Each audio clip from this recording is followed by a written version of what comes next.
दोस्तों, पश्चिम बंगाल में साल 2026 के चुनाव नतीजों ने पूरे दक्षिण एशिया की राजनीति को हिलाकर रख दिया है। बंगाल में भारतीय जनता पार्टी की इस प्रचंड और ऐतिहासिक जीत के बाद सिर्फ भारत के अंदर ही नहीं, बल्कि सरहद पार भी खलबली मची हुई है। ढाका से लेकर काठमांडू और बीजिंग से लेकर इस्लामाबाद तक हर कोई बस एक ही तरफ देख रहा है कि दिल्ली की सत्ता अब इस भारी जनादेश के बाद अगला कदम क्या उठाएगी। खासकर नेपाल, जिसने हाल के दिनों में भारत को आंखें दिखाने की हिमाकत की थी, उसके हुक्मरानों के माथे पर इस वक्त पसीना साफ देखा जा सकता है। क्या आप सोच सकते हैं कि जिस देश ने चंद महीने पहले भारत के साथ पंगा मोल लिया था, आज वही देश अचानक घुटनों पर आकर भारत के सामने हाथ क्यों फैला रहा है? आखिर ऐसी क्या मजबूरी आन पड़ी कि अपनी अकड़ भूलकर नेपाल को फिर से उसी बड़े भाई की याद आने लगी है जिसे वो पिछले कुछ समय से नजरअंदाज कर रहा था? इस कहानी के पीछे एक ऐसा गहरा राज छुपा है जो नेपाल की पूरी इकोनॉमी और वहां के करोड़ों किसानों की तकदीर से जुड़ा हुआ है। अब बात करते हैं उस ताजा और भयंकर मामले की जिसे सुनने के बाद आपके पैरों तले जमीन खिसक जाएगी। आपको याद होगा कि नेपाल ने पिछले कुछ समय से खुद को बड़ा इंटरनेशनल प्लेयर साबित करने की कोशिश में भारत से कई मोर्चों पर उलझने का फैसला किया था। वहां की सरकार ने एक ऐसा कदम उठाया जिसने भारतीय व्यापारियों और आम जनता को काफी परेशान किया। नेपाल ने भारत से आने वाले 100 रुपये से ज्यादा के सामान पर भारी भरकम सीमा शुल्क यानी कस्टम ड्यूटी लगाने का फरमान सुना दिया। ये सीधे तौर पर भारत को चिढ़ाने वाली बात थी, लेकिन कहते हैं ना कि शेर जब चुप रहता है तो इसका मतलब ये नहीं कि वो सो गया है। भारत ने भी अपनी स्टाइल में नेपाल को उसकी असल जगह दिखाने के लिए हल्का सा ध्यान उस तरफ घुमाया। भारत की तरफ से भी सीमावर्ती इलाकों में नेपाल जाने वाले वाहनों के पेट्रोल और डीजल की सघन जांच शुरू कर दी गई। नेपाल से आने वाली चाय की खेप, जिस पर नेपाल को बहुत गुरूर है, उसकी भी सख्ती से जांच होने लगी। और सबसे बड़ा दांव तो भारत ने तब खेला जब लिपुलेख के रास्ते कैलाश मानसरोवर यात्रा को हरी झंडी दे दी गई। ये एक ऐसा मास्टर स्ट्रोक था जिसने नेपाल के साथ साथ चीन के भी होश उड़ा दिए। अब आप खुद सोचिए, बंगाल में भारत की इस प्रचंड जीत के बाद जहां से नेपाल का सबसे बड़ा व्यापारिक रास्ता गुजरता है, वहां की स्थिति कितनी बदल गई होगी। सिलीगुड़ी कॉरिडोर यानी चिकन नेक के पास भारत की पकड़ अब पहले से कहीं ज्यादा मजबूत हो चुकी है। अगर भारत ने नेपाल के लिए खुलने वाला सिर्फ एक रास्ता भी कुछ समय के लिए बंद कर दिया या वहां कड़ाई कर दी, तो यकीन मानिए नेपाल के अंदर हाहाकार मच जाएगा। नेपाल का पूरा व्यापार, उसकी सप्लाई चेन और उसकी जनता की रोजमर्रा की जरूरतें पूरी तरह से भारत की मेहरबानी पर टिकी हैं। लेकिन इन सब के बावजूद नेपाल बीच बीच में चीन के बहकावे में आकर भारत के खिलाफ जहर उगलने से बाज नहीं आता। पर कुदरत का करिश्मा देखिए, आज वही नेपाल भारत के सामने अपनी झोली फैलाकर खड़ा है। और वो भी किस लिए? अपनी मिट्टी की भूख मिटाने के लिए, अपने खेतों को लहलहाने के लिए। जी हाँ, नेपाल ने भारत से हजारों टन खाद खरीदने के लिए हाथ जोड़ दिए हैं। ये मामला सिर्फ खाद खरीदने का नहीं है, बल्कि ये नेपाल की उस हकीकत का पर्दाफाश करता है कि वो बिना भारत के सपोर्ट के एक कदम भी नहीं चल सकता। एक तरफ दुनिया में ईरान युद्ध की वजह से हाहाकार मचा हुआ है। कोई भी देश इस वक्त अपनी खाद या जरूरी सामान किसी दूसरे को देने को तैयार नहीं है। अंतरराष्ट्रीय बाजार में खाद की कीमतें आसमान छू रही हैं और सप्लाई चेन पूरी तरह से टूट चुकी है। ऐसे में नेपाल को जब कहीं से कोई उम्मीद नहीं दिखी, तो उसे फिर से भारत की ही शरण में आना पड़ा।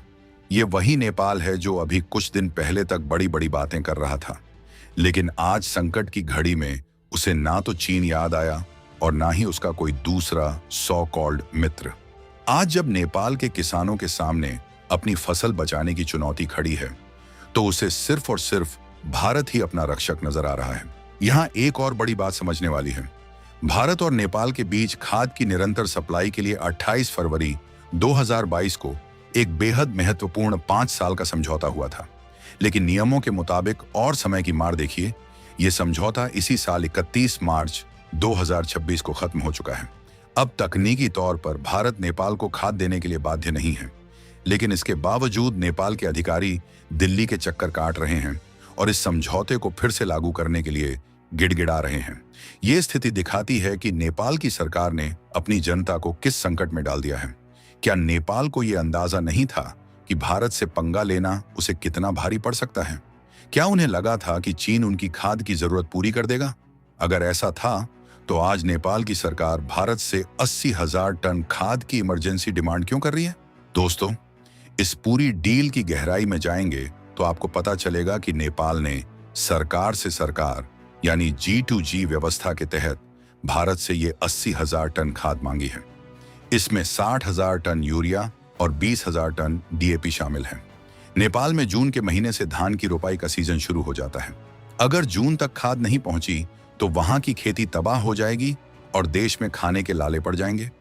काठमांडू की सड़कों पर किसानों का गुस्सा फूटने को तैयार है और सरकार के पास कोई जवाब नहीं है। इसीलिए काठमांडू पोस्ट जैसी बड़ी नेपाली अखबारों में भी ये खबरें प्रमुखता से छप रही हैं कि सरकार पर मित्र देशों, खासकर भारत से सप्लाई सुनिश्चित करने का भारी दबाव है। ये प्रेशर इतना ज्यादा है कि नेपाल की सरकार को अब अपनी पुरानी सारी गलतियां याद आ रही होंगी।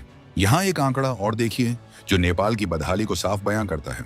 नेपाल सरकार ने इस साल खाद पर सब्सिडी देने के लिए करीब 28.82 अरब नेपाली रुपए का बजट रखा था। उनका टारगेट था कि वो 5,50,000 टन खाद खरीदेंगे, लेकिन ईरान युद्ध और ग्लोबल मार्केट में बढ़ती कीमतों ने ऐसा तमाचा मारा कि उनकी ये क्षमता घटकर सिर्फ 4,40,000 टन रह गई। यानी पैसा ज्यादा खर्च हो रहा है और खाद कम मिल रही है। अब इस कमी को कौन पूरा करेगा? जाहिर है नेपाल की नजरें सिर्फ और सिर्फ भारत पर टिकी हैं, लेकिन सवाल ये उठता है कि क्या भारत अपनी खुद की जरूरतों को नजरअंदाज करके नेपाल की मदद करेगा? क्योंकि भारत में भी खाद का उत्पादन इस साल काफी प्रभावित हुआ है। ईरान युद्ध ने पूरी दुनिया की ऊर्जा सप्लाई और कच्चे माल की आवाजाही को ठप कर दिया है। आपको जानकर हैरानी होगी कि यूरिया बनाने के लिए जिस प्राकृतिक गैस की जरूरत होती है उसका बड़ा हिस्सा इसी युद्ध प्रभावित क्षेत्र से आता है। ईरान ने स्ट्रेट ऑफ हॉर्मुज को लगभग बंद कर दिया है, जिससे दुनिया भर में गैस और पेट्रोलियम पदार्थों की सप्लाई चेन टूट गई है। इसका असर भारत पर भी पड़ा है। भारत के वाणिज्य मंत्रालय के ताजा आंकड़े कहते हैं कि मार्च 2025 के मुकाबले मार्च 2026 में भारत के उर्वरक उत्पादन में 24.6% की भारी गिरावट आई है।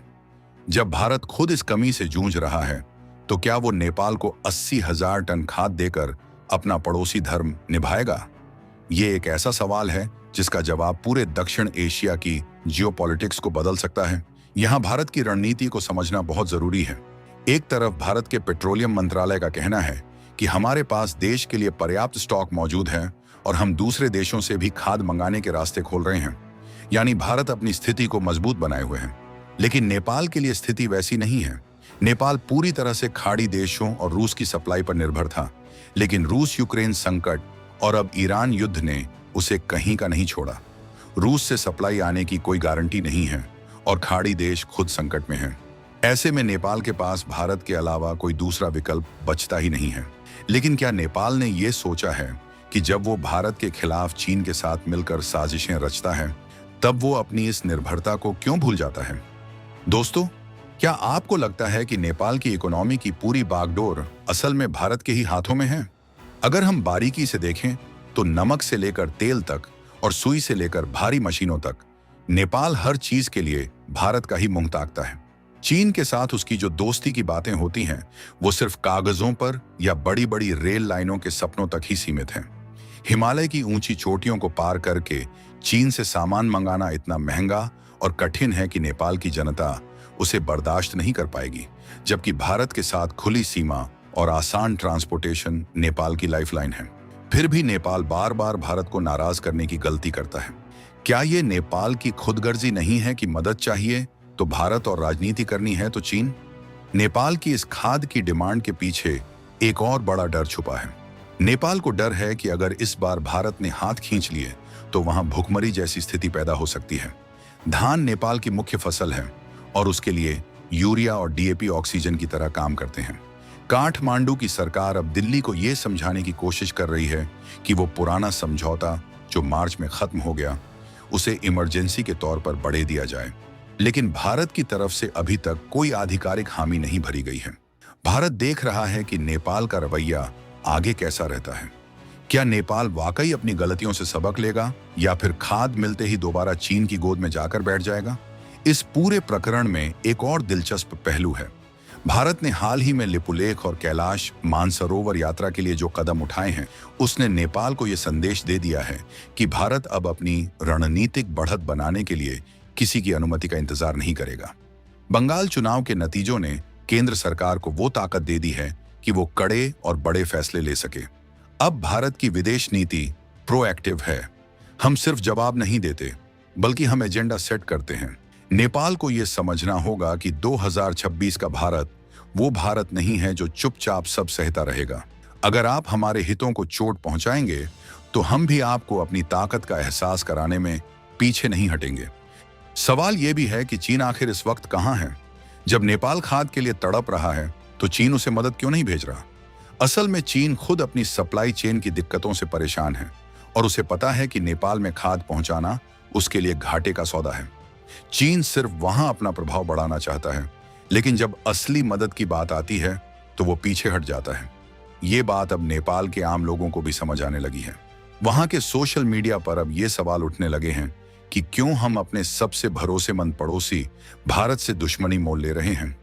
क्यों हमारी सरकार चीन के इशारे पर भारत के साथ व्यापारिक युद्ध छेड़ रही है? नेपाल की निर्भरता सिर्फ खाद तक सीमित नहीं है। नेपाल को मिलने वाला पेट्रोल, डीजल, रसोई गैस और बिजली का एक बड़ा हिस्सा भारत से ही जाता है। इतना ही नहीं, नेपाल के हजारों युवा भारत में काम करते हैं और अपने देश में पैसा भेजते हैं। अगर भारत ने अपनी सीमा पर थोड़ी सी भी कड़ाई बढ़ा दी, तो नेपाल की जीडीपी धड़ाम से गिर जाएगी। इसके बावजूद नेपाल ने जो 100 रुपए वाले नियम जैसा बचकाना फैसला लिया, वो उसकी समझदारी पर सवाल खड़े करता है। अब जब मुसीबत आई है, तो उन्हें पड़ोसी धर्म की याद आ रही है। क्या दोस्ती सिर्फ मुसीबत के वक्त याद करने के लिए होती है? भारत इस वक्त एक धर्म संकट में भी है। एक तरफ हमारे अपने किसानों की जरूरतें हैं और दूसरी तरफ एक पड़ोसी देश की मदद का सवाल। प्रधानमंत्री मोदी की नेबरहुड फर्स्ट पॉलिसी हमेशा पड़ोसियों को प्राथमिकता देती है, लेकिन इस बार मामला थोड़ा अलग है। इस बार भारत को यह तय करना होगा कि क्या वो उस देश की मदद करे जो उसकी पीठ में छुरा घोंपने का कोई मौका नहीं छोड़ता, या फिर उसे एक ऐसा सबक सिखाए जिसे वो सदियों तक याद रखे। हालांकि भारत एक जिम्मेदार राष्ट्र है और वो कभी नहीं चाहेगा कि नेपाल की आम जनता और वहां के गरीब किसान सरकार की गलतियों की सजा भुगतें। लेकिन एक बात तो तय है, ये 80,000 टन खाद की डील इतनी आसान नहीं होने वाली। भारत इस बार नेपाल के सामने कुछ कड़ी शर्तें रख सकता है। भारत ये सुनिश्चित करना चाहेगा कि भविष्य में नेपाल दोबारा ऐसी कोई हरकत ना करे जिससे भारतीय हितों को नुकसान हो। साथ ही भारत ये भी देख रहा है कि नेपाल में चीन का दखल किस हद तक बढ़ रहा है। अगर नेपाल को भारत से खाद चाहिए, तो उसे अपनी विदेश नीति में भारत के प्रति सम्मान और ईमानदारी दिखानी होगी। ये अब गिव एंड टेक का मामला बन चुका है। आप एक हाथ से भारत को गाली दें और दूसरे हाथ से मदद मांगें, ये अब और नहीं चलेगा। दोस्तों, नेपाल के अधिकारियों ने बताया है कि वो भारत की राष्ट्रीय केमिकल्स एंड फर्टिलाइजर्स लिमिटेड यानी RCF के साथ लगातार संपर्क में हैं। ये कंपनी भारत की दिग्गज खाद्य उत्पादक कंपनी है, लेकिन जैसा मैंने पहले बताया, भारत का उत्पादन खुद 24.6% गिर चुका है। ये गिरावट कोई छोटी मोटी बात नहीं है। ये एक अलार्मिंग सिचुएशन है। जब घर में ही अनाज कम हो, तो पड़ोसी को देना मुश्किल हो जाता है। लेकिन भारत की ताकत उसकी मैनेजमेंट में है। भारत ने अपने खाद के स्रोतों में विविधता लाई है, यानी वो अब सिर्फ कुछ ही देशों पर निर्भर नहीं है। यही वजह है कि भारत के पास पर्याप्त भंडार है। लेकिन सवाल फिर वही आता है, क्या ये भंडार नेपाल के लिए खुलेगा? यहाँ हमें नेपाल की अंदरूनी राजनीति को भी देखना होगा। वहां की वर्तमान सरकार पर चीन का भारी प्रभाव माना जाता है, लेकिन खाद की कमी एक ऐसा मुद्दा है जो किसी भी सरकार को गिरा सकता है। नेपाल के किसान सड़कों पर उतर आए तो वहां तख्ता पलट होने में देर नहीं लगेगी। इसीलिए नेपाल की सरकार इस वक्त अपनी साख बचाने के लिए दिल्ली के सामने गिड़गिड़ा रही है। ये खाद सिर्फ खेतों के लिए नहीं, बल्कि वहां के नेताओं की कुर्सी बचाने के लिए भी जरूरी है। क्या भारत नेपाल के इन नेताओं को जीवन दान देगा, या फिर नेपाल की जनता को यह समझने देगा कि उनकी सरकार की गलत नीतियों की वजह से ही आज देश इस हाल में पहुंचा है? ईरान और स्ट्रेट ऑफ हॉर्मुज का जिक्र यहां बार बार इसलिए जरूरी है क्योंकि ये सिर्फ खाद की बात नहीं है, ये पूरी दुनिया की इकोनॉमी का गला है। अगर ये रास्ता लंबे समय तक बंद रहा तो सिर्फ नेपाल ही नहीं, बल्कि कई और देश भी कंगाली की कगार पर पहुंच जाएंगे। भारत अपनी चतुराई और दूरदर्शिता की वजह से इस संकट से बचा हुआ है, लेकिन नेपाल जैसा छोटा देश जिसके पास अपना कोई समुद्री रास्ता नहीं है, वो पूरी तरह से फंस चुका है। नेपाल को अब यह समझ आ जाना चाहिए कि समंदर तक पहुंचने का उसका सबसे सुरक्षित और सस्ता रास्ता भारत से ही होकर गुजरता है। चीन के बंदरगाहों तक पहुंचने का सपना सिर्फ एक मृग तृष्णा है। इस पूरे घटनाक्रम ने यह भी साबित कर दिया है कि भारत के खिलाफ जाने का नतीजा क्या होता है। भारत ने कोई जंग नहीं लड़ी, कोई बड़ी पाबंदी नहीं लगाई, बस अपने नियमों को थोड़ा सख्त किया और नेपाल की सांसें फूलने लगी। ये है 2026 के नए भारत की ताकत। हम किसी को डराते नहीं हैं, लेकिन अगर कोई हमें आंख दिखाएगा तो हम उसे अपनी अहमियत समझाने का हुनर जानते हैं। बंगाल की जीत ने इस आत्मविश्वास को और बढ़ा दिया है। अब भारत की हर चाल नपीतुली और बेहद असरदार होगी। दोस्तों, क्या आपको लगता है कि नेपाल अब हमेशा के लिए सुधर जाएगा, या फिर खाद की ये खेप मिलते ही वो दोबारा अपनी पुरानी आदतों पर उतर आएगा? ये एक बहुत बड़ा सवाल है। नेपाल की फितरत रही है कि वो संकट टलते ही दोबारा भारत के खिलाफ जहर उगलना शुरू कर देता है, लेकिन इस बार भारत के पास उसे कंट्रोल करने के कई तरीके हैं। खाद की ये 80,000 टन की मांग सिर्फ शुरुआत है। आगे नेपाल को और भी बहुत कुछ चाहिए होगा। क्या भारत को अब नेपाल के साथ अपने रिश्तों को पूरी तरह से नए सिरे से परिभाषित करना चाहिए? क्या हमें बिना शर्त मदद की नीति को बदलकर शर्तों के साथ सहयोग की नीति अपनानी चाहिए? नेपाल की इकोनॉमी इस वक्त एक ऐसे मोड़ पर खड़ी है जहां से वो या तो भारत के साथ मिलकर तरक्की कर सकता है या फिर चीन का कर्जदार बनकर तबाह हो सकता है। श्रीलंका और पाकिस्तान का हाल हम सब ने देखा है। चीन की दोस्ती का अंजाम हमेशा बुरा ही होता है। नेपाल के पास अभी भी वक्त है कि वो अपनी गलतियों को सुधारे और भारत के साथ अपने सदियों पुराने रोटी बेटी के रिश्ते को दोबारा मजबूत करे। भारत हमेशा मदद के लिए तैयार रहता है, लेकिन आत्मसम्मान की कीमत पर नहीं। दोस्तों, अब जरा विस्तार से समझते हैं कि आखिर यूरिया और डीएपी का ये गणित इतना उलझा हुआ क्यों है। देखिए, खाद कोई ऐसी चीज नहीं है जो रात भर में बनकर तैयार हो जाए।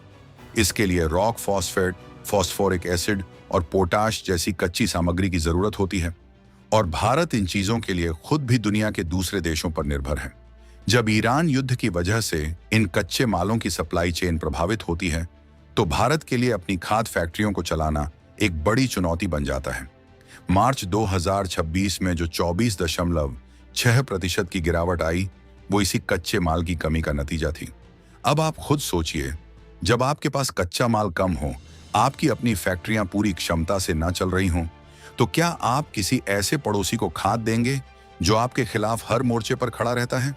नेपाल के अधिकारी ये दावा कर रहे हैं कि वो भारत से G2G आधार पर खाद मांग रहे हैं ताकि बिचौलियों का चक्कर ना रहे और कीमत कम लगे। लेकिन असल बात यह है कि नेपाल के पास अब विदेशी मुद्रा भंडार की भी भारी कमी हो रही है। ईरान युद्ध ने तेल की कीमतें इतनी बढ़ा दी हैं कि नेपाल का पूरा बजट बिगड़ चुका है। खाद पर जो सब्सिडी देने का उन्होंने वादा किया था, वो अब मुमकिन नहीं लग रहा। इसीलिए वो भारत से रियायती दरों पर खाद की उम्मीद कर रहे हैं। ये एक तरह से भारत से आर्थिक इमदाद मांगने जैसा है।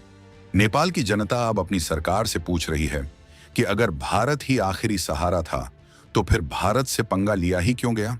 एक और महत्वपूर्ण पहलू है चीन का भरोसा।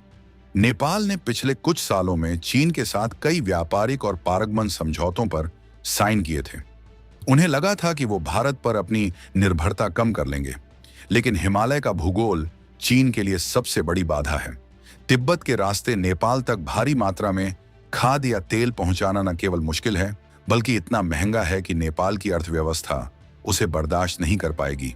चीन की ट्रेन अभी भी सपनों में ही दौड़ रही है, जबकि भारतीय ट्रक हर रोज हजारों की संख्या में नेपाल की सीमा पार करते हैं।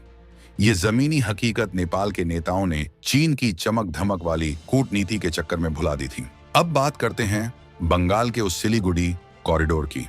इसे चिकन नेक इसलिए कहा जाता है क्योंकि यह भारत के मुख्य हिस्से को पूर्वोत्तर राज्यों से जोड़ता है, लेकिन नेपाल के लिए यह उसकी सांस की नली है। नेपाल का जितना भी विदेशी व्यापार होता है, उसका एक बहुत बड़ा हिस्सा इसी कॉरिडोर के पास स्थित बंदरगाहों और रास्तों से होकर गुजरता है। बंगाल में बीजेपी की जीत के बाद केंद्र सरकार ने इस इलाके में सुरक्षा और बुनियादी ढांचे पर अपना नियंत्रण और सख्त कर दिया है। अब वहां से गुजरने वाली हर चीज पर दिल्ली की पैनी नजर है। नेपाल को समझ आ गया है कि अगर उसने भारत को ज्यादा परेशान किया तो ये नली किसी भी वक्त चौक हो सकती है। नेपाल और भारत का संबंध सिर्फ व्यापारिक नहीं है, बल्कि ये सांस्कृतिक और रणनीतिक भी है। लेकिन रणनीतिक मोर्चे पर नेपाल ने हाल ही में जो नक्शा विवाद पैदा किया था, उसने भारत के भरोसे को गहरी चोट पहुंचाई थी। भारत ने उस वक्त भी बड़े धैर्य से काम लिया था, लेकिन अब वक्त बदल चुका है। 2026 का भारत अब इग्नोर करने वाली नीति पर नहीं चलता। अब हम रिस्पॉन्ड करते हैं। नेपाल को खाद चाहिए तो उसे भारत की सुरक्षा चिंताओं का भी ख्याल रखना होगा। ये संदेश दिल्ली की तरफ से काठमांडू को साफ शब्दों में दे दिया गया है। यहाँ हमें यह भी देखना होगा कि अंतर्राष्ट्रीय स्तर पर भारत का कद कितना बढ़ चुका है। आज जब रूस और पश्चिमी देश आपस में उलझे हुए हैं, ईरान और इजराइल के बीच तनाव चरम पर है, तब भारत ही एक ऐसा देश है जो स्थिरता का प्रतीक बना हुआ है। पूरी दुनिया भारत की तरफ देख रही है। ऐसे में नेपाल जैसा छोटा पड़ोसी अगर भारत को चुनौती देने की सोचे, तो ये उसकी अपनी बर्बादी का रास्ता तैयार करने जैसा है। खाद की ये 80,000 टन की मांग असल में नेपाल का सरेंडर है। ये स्वीकारोक्ति है कि बिना भारत के वो अपनी जनता का पेट भी नहीं भर सकते। दोस्तों, इस पूरी कहानी का सबसे रोमांचक मोड़ तब आएगा जब धान की रोपाई शुरू होगी।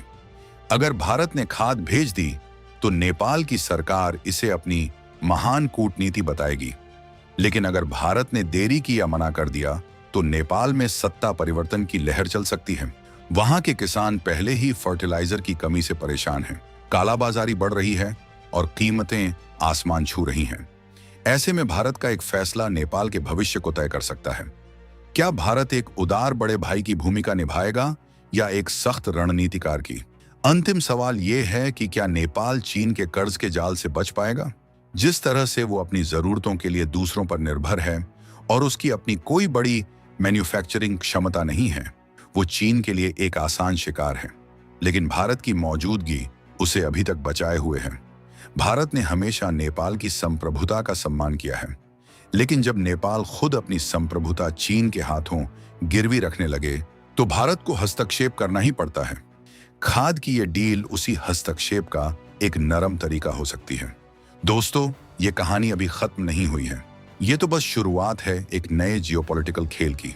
2026 में भारत का बढ़ता दबदबा और पड़ोसियों की बदलती चालें, ये सब कुछ हमारे भविष्य को प्रभावित करने वाला है। आपको क्या लगता है, क्या नेपाल वाकई अपनी गलतियों का प्रायश्चित कर रहा है या ये सिर्फ एक मजबूरी का नाम है? अपनी राय कमेंट्स में जरूर लिखिए। वीडियो पसंद आया हो तो लाइक करें और हमारे चैनल को सब्सक्राइब करना ना भूलें, ताकि आप दुनिया भर की ऐसी ही सटीक और रोमांचक खबरों से अपडेट रहें। जय हिंद। अगली बार मिलेंगे एक और धमाकेदार खबर के साथ। तब तक के लिए सावधान रहें, सतर्क रहें और अपने देश पर गर्व करें।